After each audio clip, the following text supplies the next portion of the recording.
बोल मेरे श्री गुरु महाराज की जय। बोल साचे दरबार की जय। नंगले निवासी भगवान की जय। परमहंस दयाल महाराज की जय। घट घट वासी भगवान की जय। इष्ट देव भगवान की परम प्रिय आत्मा, आज उस मालिक की याद में मालिक को ही याद करेंगे, क्योंकि हमारा उनके सिवाय और कोई है नहीं। दुनिया को याद करके भी क्या लेना है। आज माहौल ऐसा आया हुआ है, सामने बैठा बंदा भी पास में नहीं आ रहा, लेकिन एक वो हैं जो हमें हर हाल में गले लगाते हैं। तो उनसे हम उन्हीं को मांगेंगे, उनसे हम आशीर्वाद ही मांगेंगे। तो आज की जो विधि है शिविर के अंदर, उस विधि का नाम है अर्ध कुंभक। और उसके पहले हमारा वही रहेगा सिस्टम। पहले हम स्वर चेक करेंगे, और जब हमारा दायां स्वर चल रहा होगा तो बेस्ट है, बायां है तो हम उसको चेंज करेंगे। फिर उसके बाद में हमारी जो है महामूल मंत्र चलेगा। ओम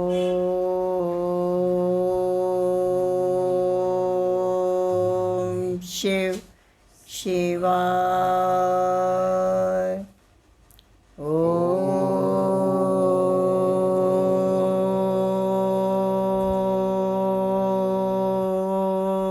शिव शिवाय।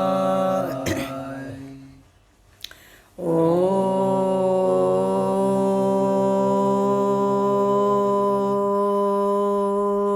शिव शिवाय। ओम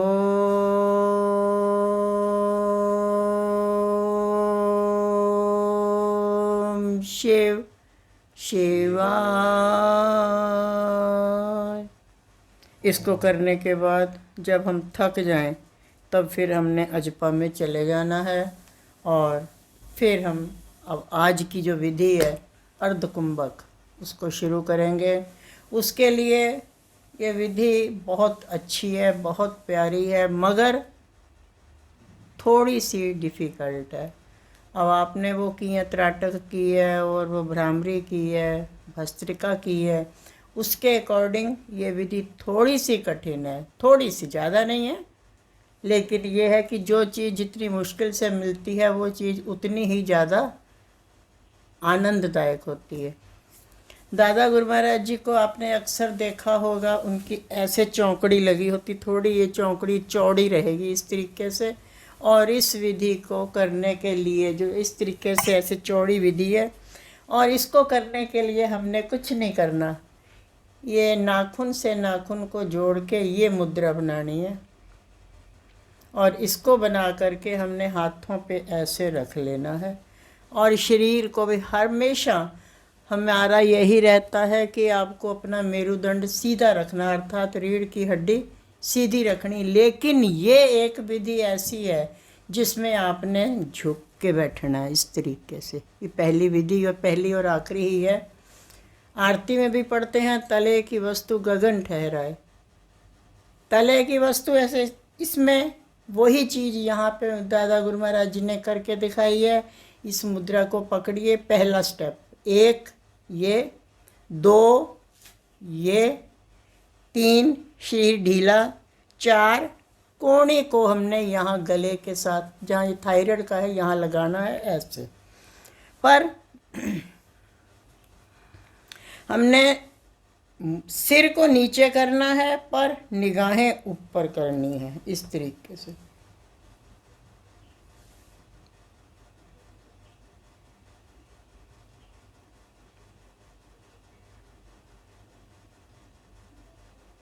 आँखें अधखुली रहेंगी, और ना खुली होंगी ना बंद होंगी, अधखुली आँख रखनी है। 1 स्टेप, 2 स्टेप, 3 स्टेप, 4 स्टेप।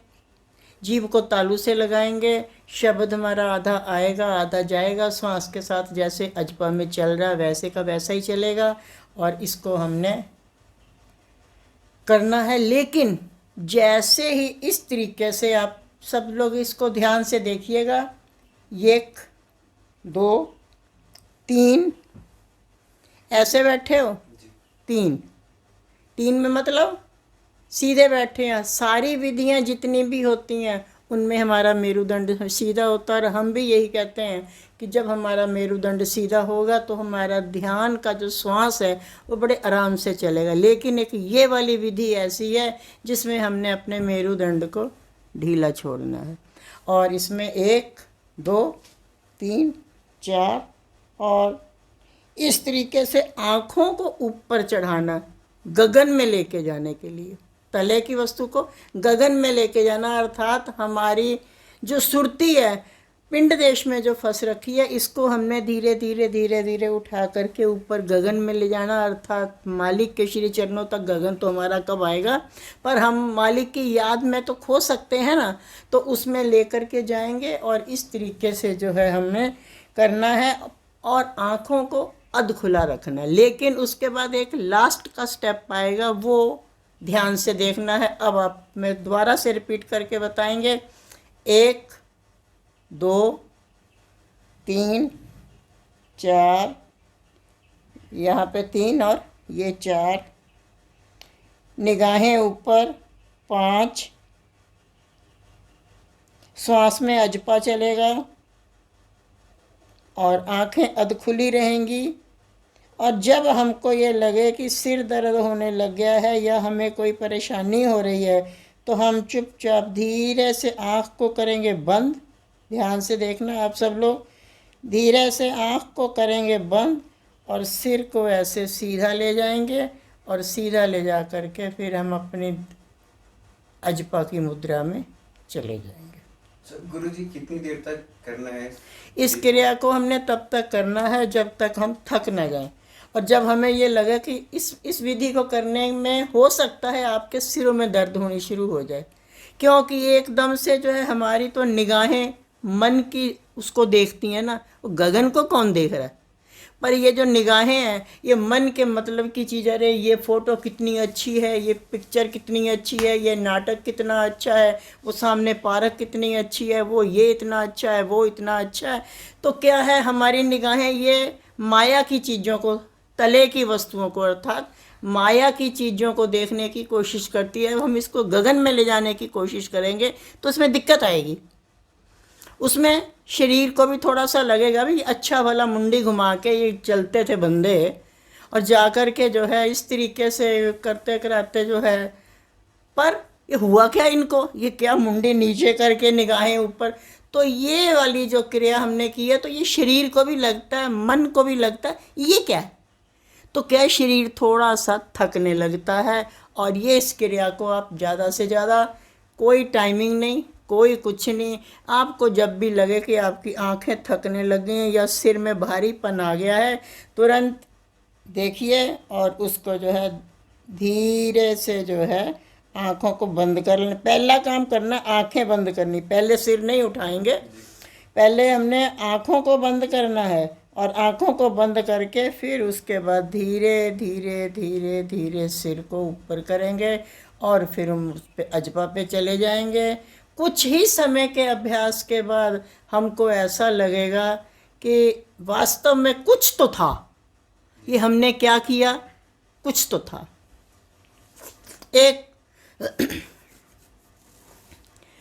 एक आदमी ने दूसरे डॉक्टर को फ़ोन करके कहा, डॉक्टर साहब मैं क्या करूं, मैं ये जो इस समय महामारी फैली हुई है और इस महामारी के चलते जो ऐसे मुझे लगता है बार बार कि मैं मर जाऊंगा। डॉक्टर बड़ा हंसा। डॉक्टर ने कहा हाँ मैं आपसे सहमत हूँ, हो सकता आप मर जाएं, 67 साल की उम्र हो गई है। कहता हाँ 67 नहीं 68 साल की उम्र है मेरी। तो कहता 68 साल की उम्र हो गई है और मेरा कुछ पता नहीं, मैं तो जो है 98 साल तक जीना चाहता था, पर यह मुझे नहीं पता, ऐसे लगता कि मैं शायद रात को ही मर जाऊंगा कि सवेरे ही मर जाऊंगा। डॉक्टर बड़ा हंसा। डॉक्टर ने कहा कि एक बात बताइए, अब मैं आपकी बात को पूरी तरह से सहमत हूँ, आपकी बात को मैं बहुत प्यार से सुनूंगा, आपकी बात को मैं बहुत आनंद से सुनूंगा, पहले मेरे एक सवाल का जवाब दीजिए। आप दीजिएगा, हम आपसे भी पूछ रहे हैं। उसने कहा एक बस स्टैंड पे 3 बंदे बस का इंतज़ार कर रहे हैं, जिसमें से एक को सुनाई नहीं देता, एक को दिखाई नहीं देता और एक चल नहीं सकता। बताओ, जब बस आएगी तो सबसे पहले कौन रोकेगा? जिसको सुनाई नहीं देता। काहे दुखी हो रहे हो? ड्राइवर रोकेगा।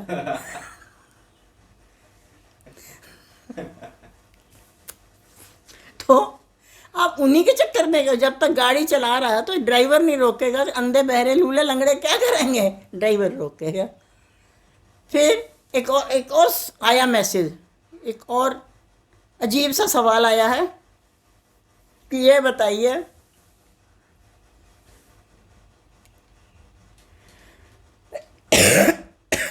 वो कौन सी चीज़ है जो पहले तो सबकी होती है पर शादी के बाद पति की हो जाती है? ऐसी कौन सी चीज़ है जो वैसे तो तेरी मेरी उसकी इसकी सबकी होती है, लेकिन शादी के बाद कुछ भी हो जाए ये पति नहीं किया, ये पति की बात है? क्या है? सोचने की बात है। अरे कुछ नहीं, मेहनत ना करो। गलती गलती मैंने भी की, गलती तुमने भी की, उसने भी की, लेकिन बाद में अक्सर हम परिवारों में जाते हैं, देखते हैं पति पत्नी बैठे, कुछ और नहीं होएगा, और देखेंगे, सोचेंगे, कहते हैं अरे ये जरूर इसी ने किया होगा, अरे तुमने ऐसे क्यों कर दिया, ये सारी बात तुमने कर दी, ये ऐसे कर दिया, ये मैंने ऐसे करना था, तुमने ये कर दिया, सारी की सारा मटका जो फोड़ा पति की खोपड़ी पे।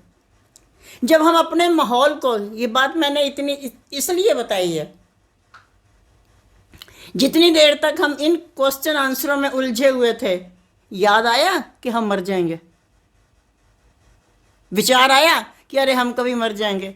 अच्छा एक बात बताइए, अगर मैं आपसे बात करना चाहूँ तो बात कर सकता हूँ? बात कर सकता? तो आप अपना मुझे फ़ोन नंबर दे दीजिएगा। कौन सा नंबर दोगे? जो चलता है। अरे वो तो मेरे पास है। उसी से में बात हो रही है मेरी आपकी। तो क्या है प्यारे, हम अपने ध्यान को डाइवर्ट कर सकते हैं ऐसे। ये तो एक चुटकुला समझ लीजिए या ये एक बात समझ लीजिए, ऐसे ही हम गुरु महाराज जी की यादों को मन के अंदर विचार के इन सारे ठीक है, आज महामारी फैली है, आज ये झंझट तो फैला है, लेकिन ये छोटी छोटी जो विधियां हैं, इन विधियों के द्वारा हम अपने ध्यान को डाइवर्ट कर सकते हैं। उतनी देर, जितनी देर में तुम खिलखिला के हंसोगे, उतनी देर में शायद तुम ये भी भूल जाओ कि तुम्हारे को जो है मरने का डर है। क्योंकि तुमने तो 98 साल की बात कही कि 98 साल जीना, हो सकता है 198 साल भी जी लो, क्योंकि परिस्थितियों के साथ हंस के मुकाबला करो। और हमेशा गुरबाणी भी कहती है, तेरा भाना मीठा लागे। दुख तकलीफ़ तो महापुरुषों पर भी आई। गुरु तेग बहादुर जी को क्या ज़रूरत थी शीशगंज में कुर्बानी देने की?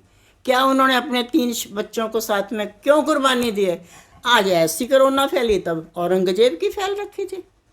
झंझट हर युग में फैलता रहा, परेशानियां हर युग में आई हैं, लेकिन महापुरुषों ने उसको हंस के गुजारा है। परमात्मा कहता है गुरु के शिष्य का, सही शब्दों में गुरु के शिष्य भी वो हैं। आज सवेरे उसमें टेलीविज़न में आ रहा था शब्द, जो दुख को सुख कर माने, जो दुख को सुख कर माने। पर हम तो सुख में भी दुख ढूंढ लेते हैं। हमारी तो ये समस्या खड़ी हो गई है, दुख के अंदर सुख। वो कहते हैं तुम्हारे पे कैसी भी मुसीबत आए, हम कहते हैं ठीक है कोरोना आया है, कोई दिक्कत नहीं, भाग दौड़ खत्म हुई, बैठ के ध्यान कर लो। मर्जी से थोड़े कुछ दिन तक मर्जी से जिएंगे, और मर्जी से जीने के बाद उन्होंने ये कहा ना, अंदर बैठो। मोदी जी यही बात कह रहे हैं, घर के अंदर बैठो। संत महापुरुष भी यही बात कहते हैं, घर के अंदर बैठो। कायम भटका रहे हो मन को, मन को अंदर बैठाओ, अर्थात अपनी सुरती को एकाग्र करके लेके जाओ, ताकि जो है हमें भी पता चले। महापुरुष जब आए हैं इस दुनिया में और आते हैं डंका बजाते हैं। हमने जब 52 साल की आयु पार की, 53 में जैसे ही एंट्री की, तो हमारा दिल उस समय बहुत रोया। हमने कहा वो गार्गी, धिक्कार है तुझे।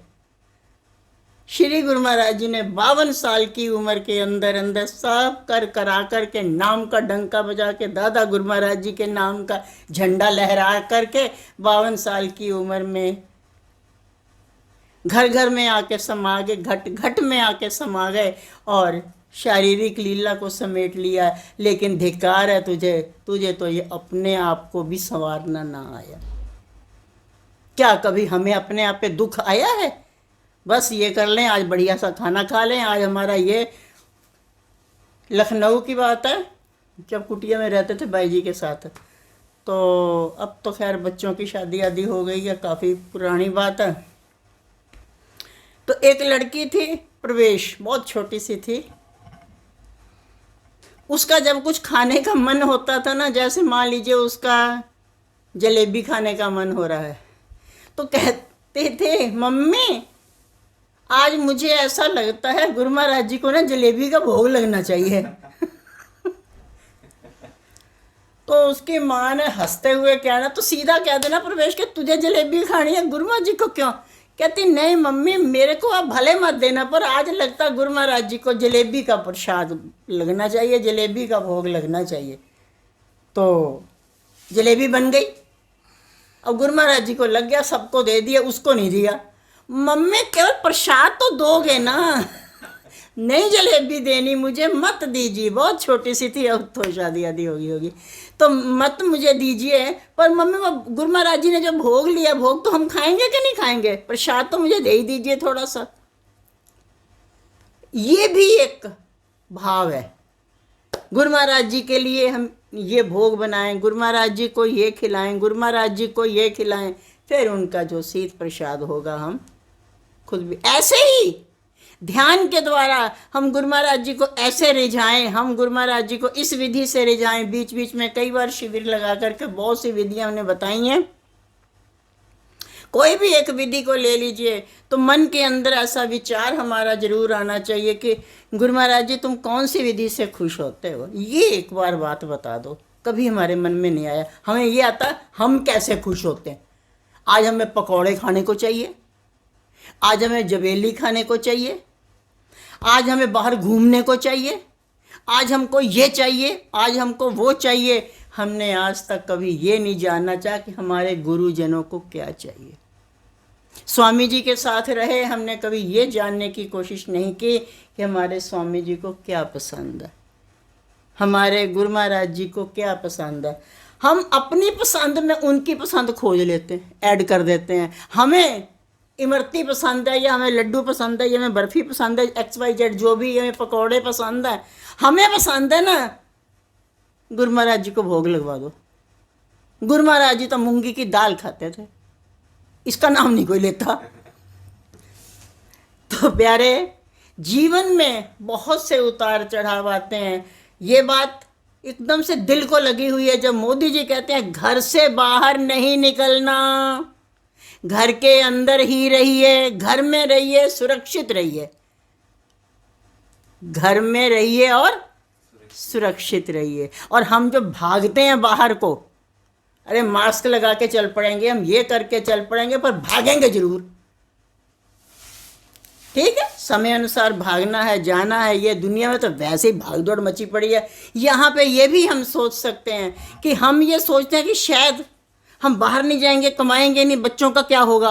अब बताइए, ये पहले इतने समय 6 महीने लॉकडाउन लगा रहा, क्या तुम्हारे बच्चे भूखे मरे? अब इधर फिर से 1 महीने से गड़बड़ सड़बड़ हो रखी है, क्या हुआ? परमात्मा सबकी, कुदरत सबकी माँ है, कुदरत सबको देखती है। कुदरत जिसके माता पिता नहीं होते, कोई नहीं होता, गलियों में घूमते घुमाते हैं, वो भी बड़े मज़े में पल पला जाते हैं। तो प्यारे, अगर हम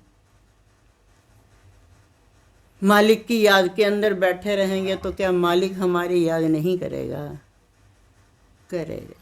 इसके लिए हमें अलग अलग विधियों से पूछना, ध्यान पे बैठने से पहले कभी पूछ लेना उनसे, गुरु महाराज जी आज आप कौन सी विधि से करें हम आपको खुश, आज आप कौन सी विधि से मिली मिली करोगे, अच्छे करोगे। जरा गुरु महाराज जी के साथ ठीक है लाड करो, अपने ढंग का मर्यादा वाला, और लाड करके जरा उनसे बात ही कर लो, बहुत आनंद आएगा। और उनसे बातचीत करते कराते जब ध्यान पे बैठोगे तो फिर ध्यान में भी वैसे ही विचार बनेंगे।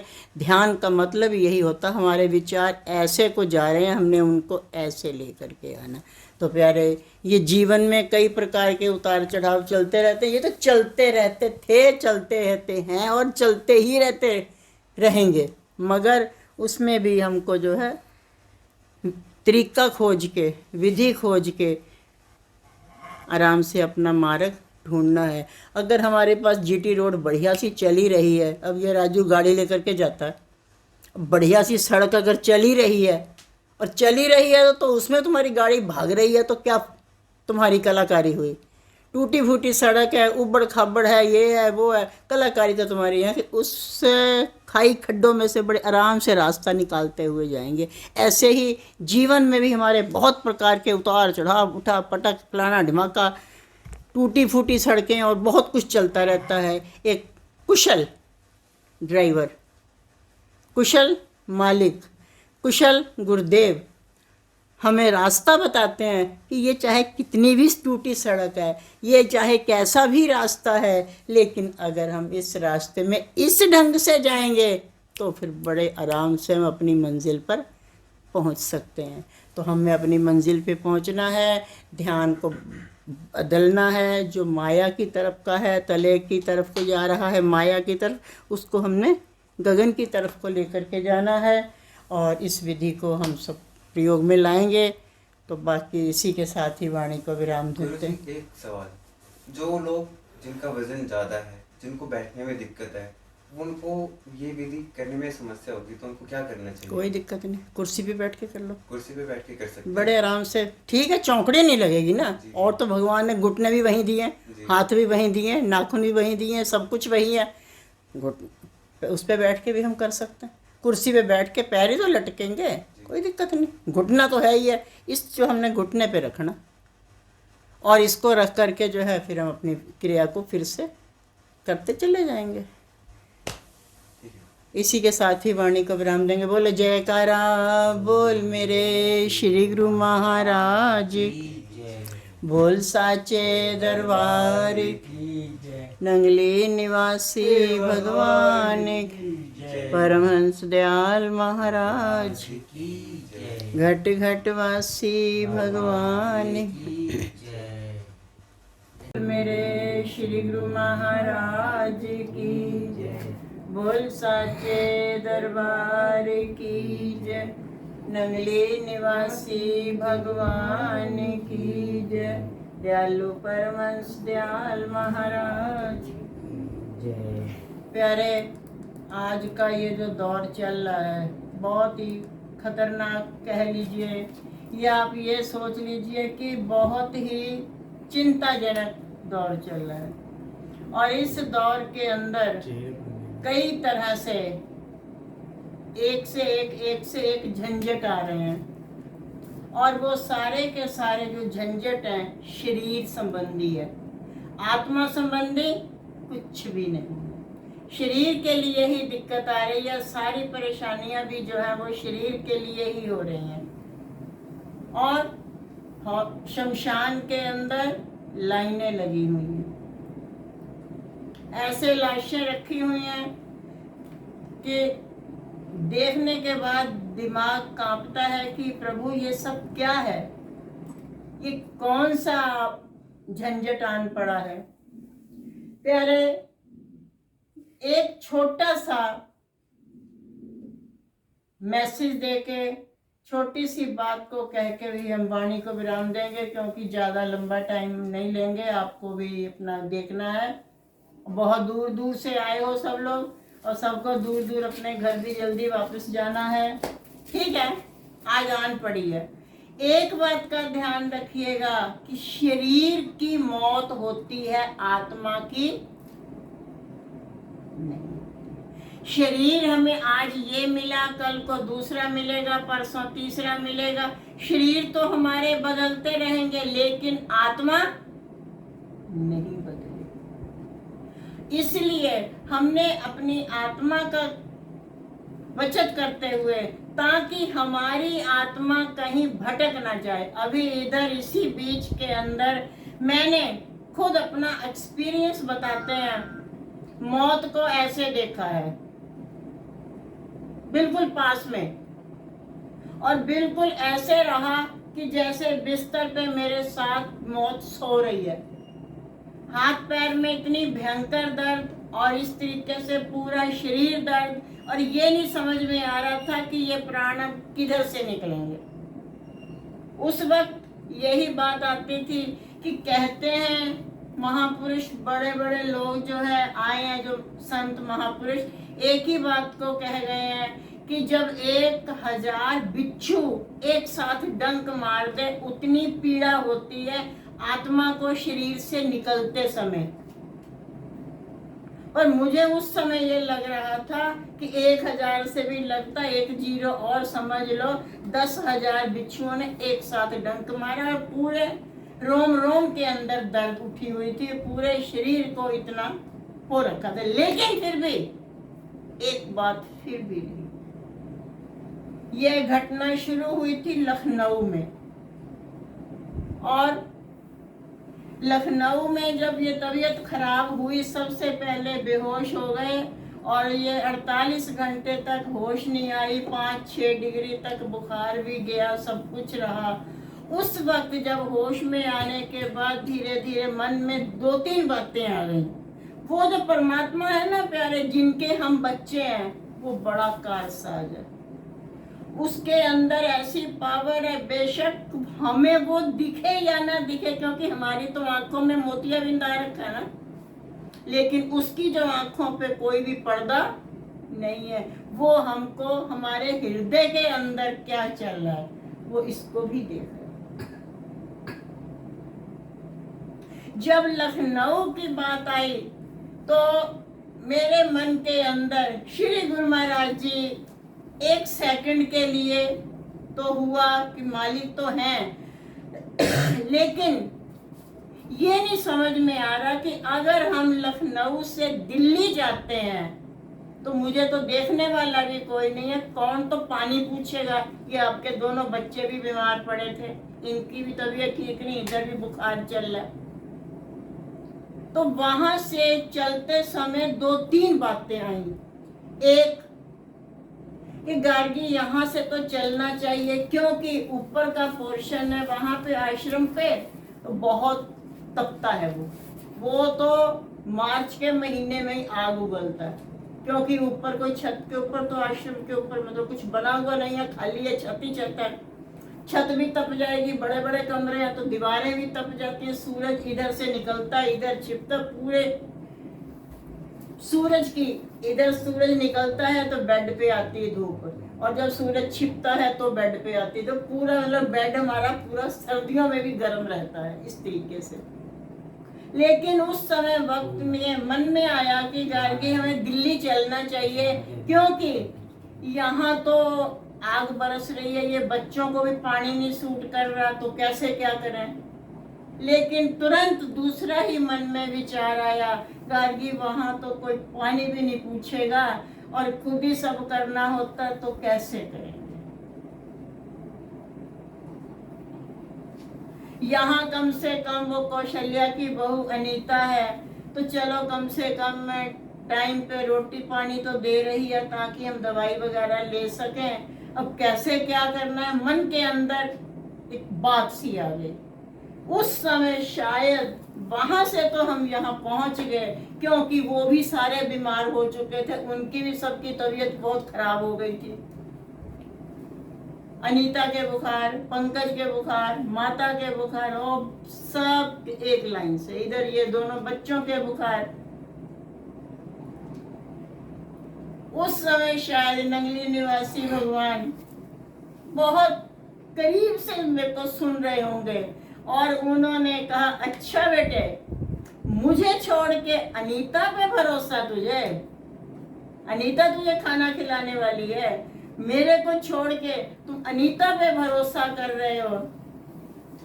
उन्होंने प्यारे ये बात सत्य करके दिखा दी कि मैं अगर चाहूं तो गलियों के तिनकों से भी सेवा ले सकता हूँ, और ये बात उन्होंने करके दिखाई। ये हमारे परम आदरणीय आंटी जी बैठे हैं, क्योंकि अपने आप कौन आता है, कौन किसको पानी पूछता है, कौन किसको देखता है, उस पर भी ऐसे बुखार की कंडीशन में हर कोई वहम मानता है, लेकिन मेरी माँ ने वहम ना मानना और चले आते थे और आकर के जो है पैर भी दबा रहे हैं, सेवा भी कर रहे हैं, तीनों टाइम खाना ये वो अपना सब करते रहे। ये कुछ नहीं कर सकते, इनसे भी प्रेरणा देके कुदरत करवाती है। कुदरत जिससे चाहे वो काम करवा सकती है। संगम विहार में याद आ गई, एक छोटी सी बच्ची है दामिनी, अब तो बड़ी होगी, शायद शादी आदि भी होगी उसकी। उस समय हमारे पास मुकेश था, तो मुकेश आरती के बर्तन साफ किए पर उस पे चिकना लगा हुआ और बर्तन थाली ढंग से साफ ना हो पाई। तो स्वामी जी ने उनसे ये बात कही कि भाई मुकेश, ये तूने कैसे थाली साफ की है? तो चुप हो गया बेचारा, दोबारा से थाली साफ करने लगा। तो कुदरत की प्रेरणा से एकदम से ऐसे जो आवाज सी आई कि जैसे श्री गुरु महाराज जी फरमा रहे हैं कि अगर मैं चाहूं तो ये छोटी सी बच्ची 2-3 साल की थी वो उस समय, अब तो बड़ी शादी से उसके बच्चे भी शायद उतने बड़े हो गए होंगे। तो वो कहते हैं गुरु महाराज जी का एक सहज में आवाज सी आती है कि तुम क्या सोचते हो कि तुम सेवा करने वाले हो? नहीं, मैं अगर चाहूं तो इस बच्चे से भी सेवा करवा सकता हूँ। और उन्होंने करवा के दिखाई और वो बच्चे को कह दिया कि जाओ आरती की थाली साफ करके आओ। ऐसी चमका के लाई दामनी उस थाली को, क्या गजब की बात है। ऐसे ही आंटी, आपका वैसे शुभ नाम क्या? भाई जी आप मत कहो। नहीं, वैसे नाम क्या? वीना। वीना। तो ये माता जी कुछ नहीं, बार बार संकोच कर रहे हैं, बैठे हैं सामने, लेकिन ये है कि ये बात सच है कि ये कुछ भी नहीं कर सकते। और ये कौन होते हैं करने वाले? अगर उनका प्रेरणा ना हो, उनकी अगर कृपा ना हो, वो अगर इनको हिम्मत दे करके उत्साह ना बनाए और यही उनको गुरु महाराज जी ही उनको प्रेरणा ना दें कि हाँ भाई वीना चल।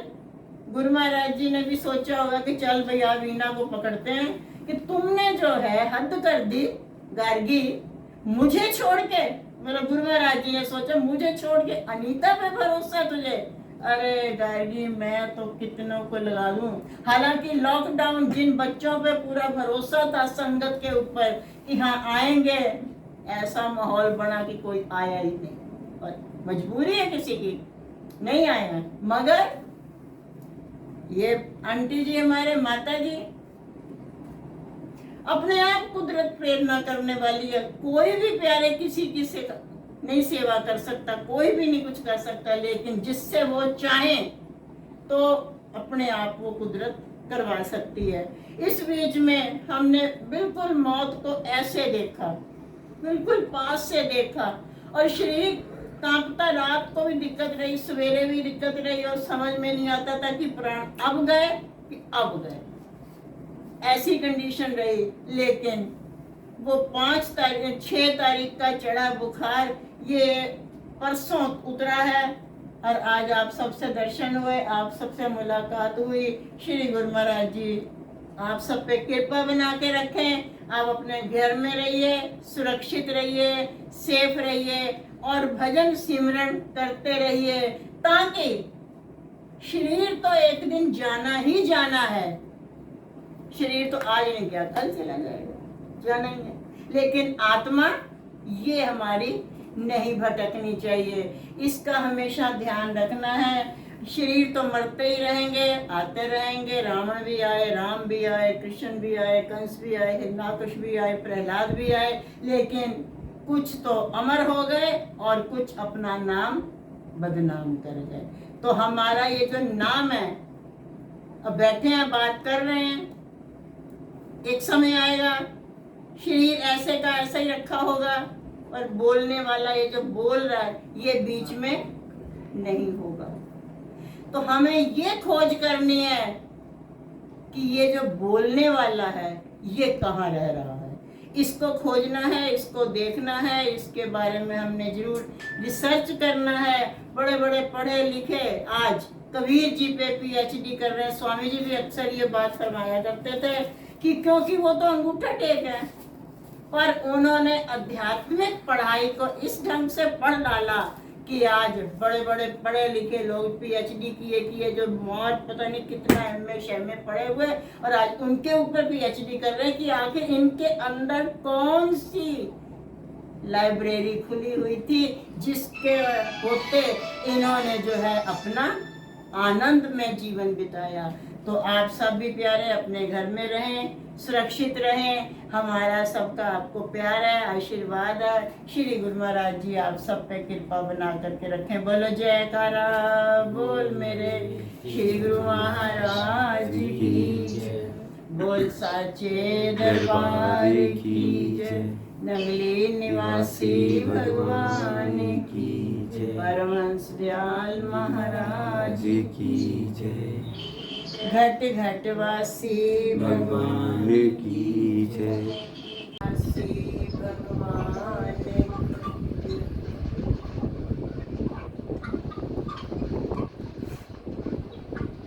उस याद आने वाले को, उस याद आने वाले कैसे भुलाऊं मैं।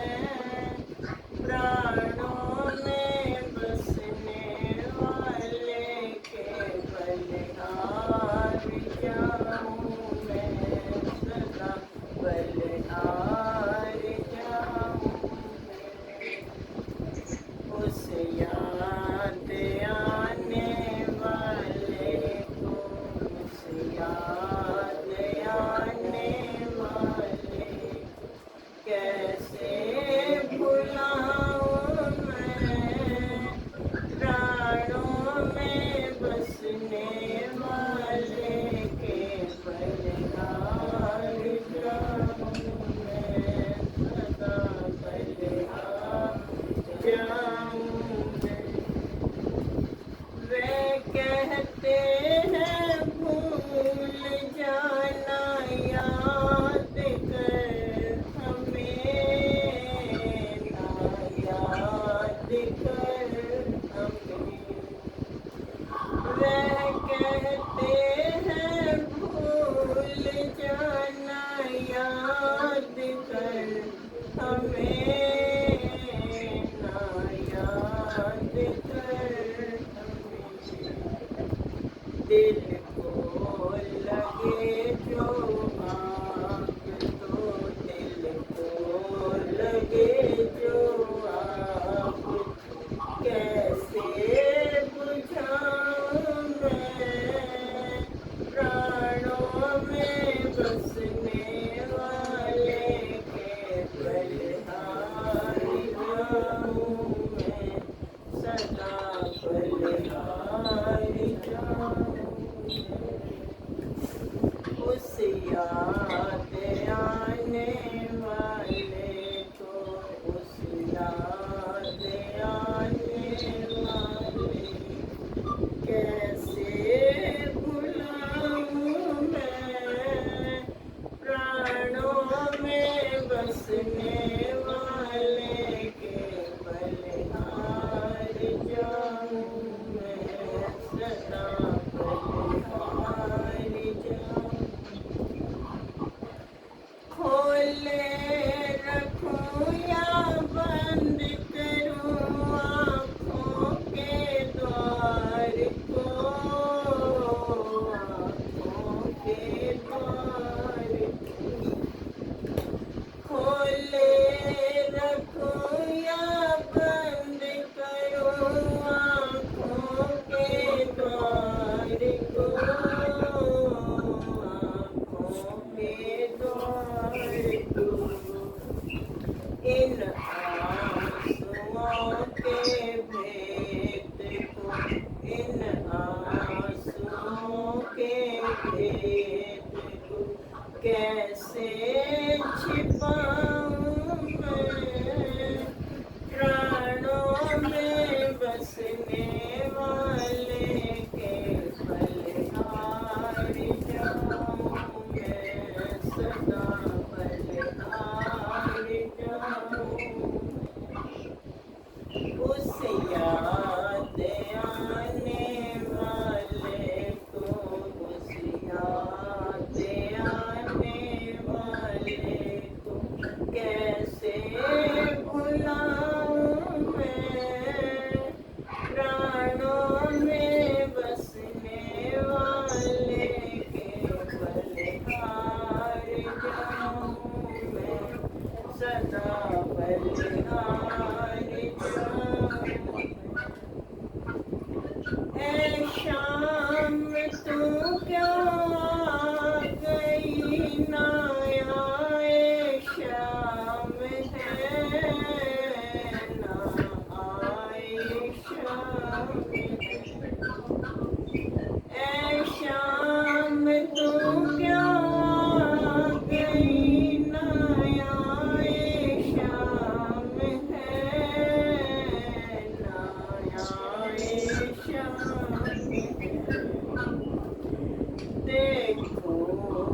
बारंबार और देखूं मैं बारंबार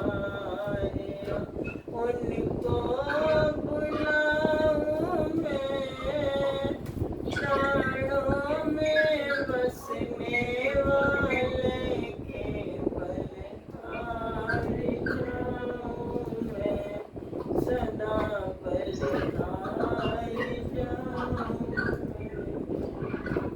उस याद आने वाले को उस याद आने वाले को कैसे भुलाऊं मैं प्राणों में बसने वाले बलिहार जाऊं सदा बलिहार जाऊं